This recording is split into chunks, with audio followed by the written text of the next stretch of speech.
Bom, vou colocar mais uma pecinha aqui para a gente continuar a nossa colcha de retalhos. E para entender por que as ruas do Irã voltam a ferver e por que o regime reage com tanto medo, é preciso, como sempre propomos aqui, recuar no tempo.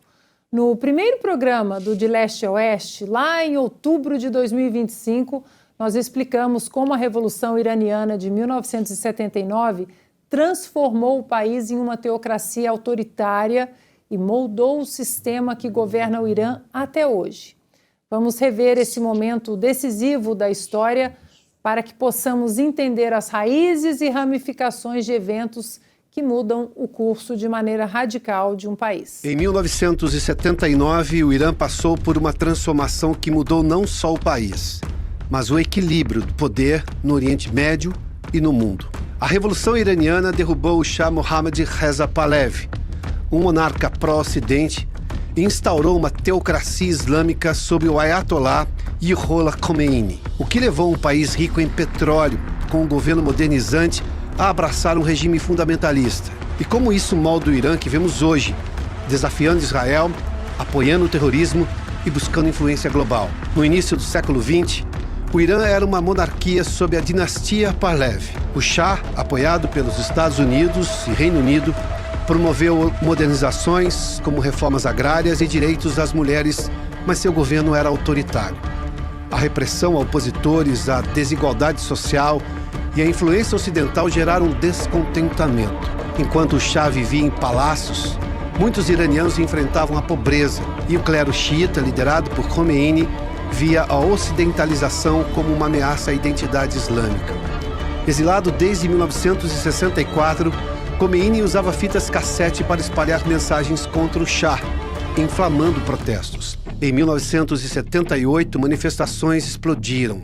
Trabalhadores, estudantes e clérigos se uniram contra o regime. O Shah tentou reprimir, mas a violência só aumentou a revolta. Em janeiro de 1979, ele fugiu do país. Em fevereiro, Khomeini voltou do exílio, recebido por milhões. Rapidamente, ele transformou o Irã numa república islâmica, com uma constituição baseada na Sharia e ele como líder supremo. A monarquia caiu e o Irã virou um estado teocrático e hostil ao Ocidente. As consequências foram imediatas e duradouras. A revolução afastou o Irã dos Estados Unidos, culminando na crise dos reféns da Embaixada Americana entre 1979 e 1981.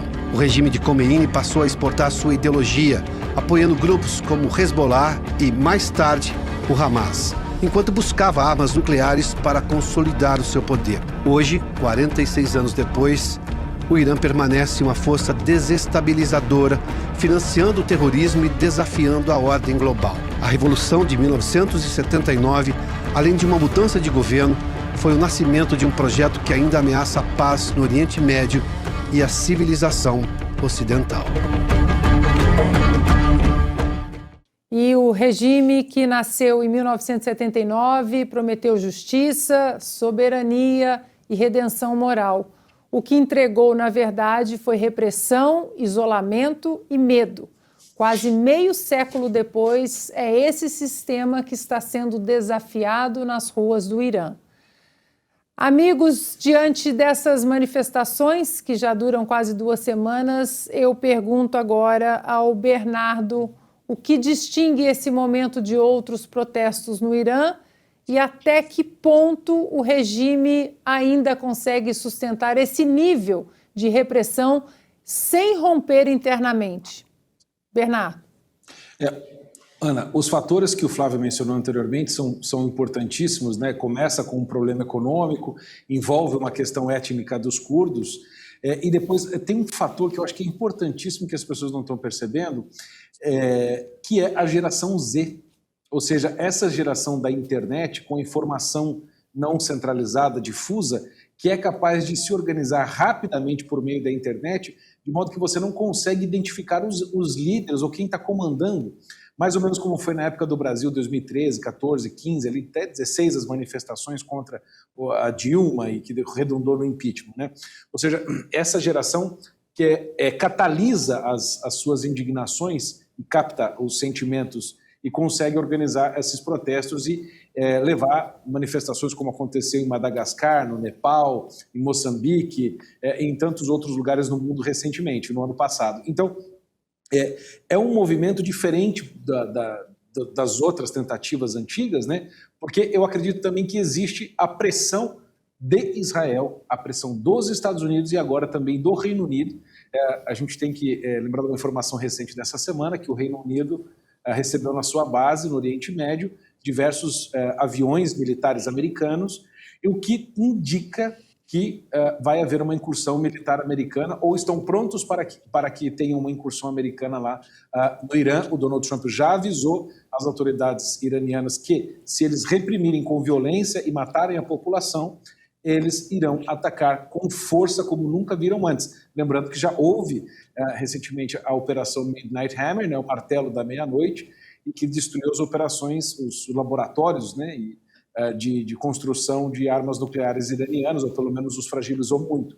Então, tem a coisa disso tudo que eu mencionei, tem o fato dela ser uma manifestação por todo o país, e a prova disso, Ana, é que o regime iraniano cortou todas as comunicações do país, não só a internet, mas também os telefones, o que mostra que a internet tem sido fundamental na articulação. As pessoas estão colando cartazes, né, nas placas de rua, colocando Rua Presidente Trump, estão derrubando bandeiras, derrubando estátuas do general Soleimani, ou seja, o nível de indignação está chegando à destruição dos símbolos nacionais e dos heróis do regime.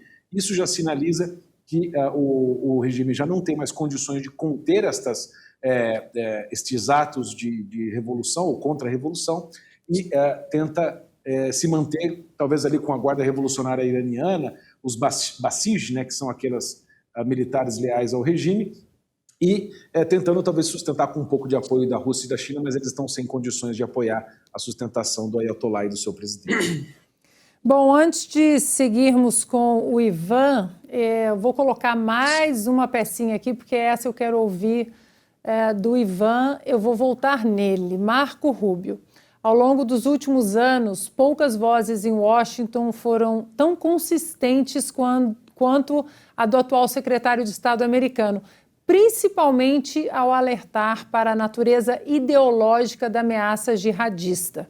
E aí não se trata apenas de terrorismo, mas de um projeto civilizacional que rejeita abertamente os valores do Ocidente. Rubio foi um dos primeiros a dizer, sem ambiguidades, que o Islã radical e seus braços jihadistas não buscam coexistência, mas confronto, e que ignorar essa realidade cobra um preço alto em segurança e liberdade. Não por acaso, Marco Rubio se consolida como um dos nomes centrais da política externa americana contemporânea e já entra para a história como um dos secretários de Estado mais lúcidos e firmes que os Estados Unidos produziram neste século. Vamos ouvir o que ele disse ainda em 2025 sobre essa ameaça. According to their interpretation of prophecy, believe that it is their calling to trigger this apocalyptic showdown. And therefore, when they recruit fighters, what they are recruiting them for is to be a part of this army that is going to trigger this final showdown between the West and Islam, that Islam will win, and then the whole world will be governed under their set of rules, led by the emergence of the 12th Imam, the Mahdi, their messianic figure. Why is this important for us to understand? And why is that important for the next Secretary of State to understand? Because when you understand it, you realize these are not people you can negotiate with. These are individuals with an apocalyptic vision of the future. And they will not stop until they feel they have succeeded in triggering this apocalypse. It, by the way, is similar to the views held by the Ayatollah in Iran. And so when people that have an apocalyptic vision of the future are growing in their capabilities in the case of ISIS, or trying to acquire a nuclear weapon in the case of Iran, you understand why it is that in many cases diplomacy and engagement does not work. As palavras de Marco Rubio ajudam a entender por que regimes como o do Irã veem o Ocidente não como adversário circunstancial, mas como inimigo existencial. E por que essa disputa não é apenas geopolítica, mas profundamente ideológica.